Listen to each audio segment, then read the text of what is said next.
ಈ ಕಾನೂನಿನ ಪರಿಪಾಲನೆ ದೃಷ್ಟಿಯಿಂದ ನಾವು ಒಳ್ಳೆ ಕೆಲಸ ಮಾಡ್ತಾ ಇರ್ಬೋದು.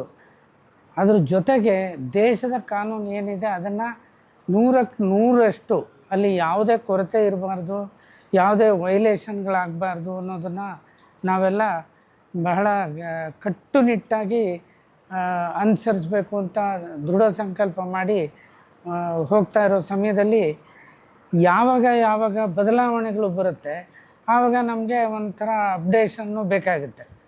ಆ ದೃಷ್ಟಿಯಿಂದ ಇವತ್ತಿನ ಈ ಕಾರ್ಯಾಗಾರ ಏನಿದೆ ಇದು ಬಹಳ ಉಪಯೋಗಕಾರಿ.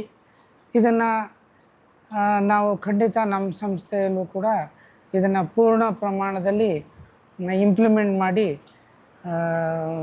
ಒಂದು ಒಳ್ಳೆ ಕೆಲಸ ಮಾಡ್ತೀವಿ ಅಂತ ನನಗನ್ಸುತ್ತೆ.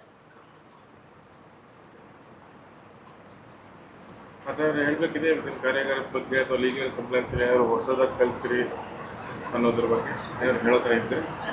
ಏನು ಇಲ್ಲ, ಎಲ್ಲ ಇವಾಗ ಇದರಲ್ಲಿ ಭಾಳ ಪ್ರಮುಖವಾದದ್ದು ಅನಿಸೋದು ಸೆಕ್ಷನ್ 350 ಶೆಡ್ಯೂಲ್ 16ರಲ್ಲಿ ಈ ಸೇವಾ ಸಂಸ್ಥೆಗಳು ಯಾವ ರೀತಿ ಹೂಡಿಕೆಗಳು ಮಾಡ್ಬೋದು ಅನ್ನುವ ಒಂದು ಪ್ರಸ್ತಾಪ ಇದೆ ಅದರಲ್ಲಿ.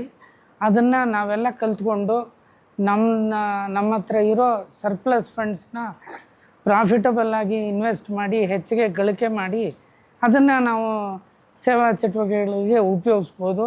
ಅದರಿಂದ ಈ ಸೆಕ್ಷನ್ 350ನ್ನು ಸ್ವಲ್ಪ ಹೆಚ್ಚಿಗೆ ಆಳವಾಗಿ ಅಭ್ಯಾಸ ಮಾಡಬೇಕು ಅಂತ ನನಗನ್ಸುತ್ತೆ.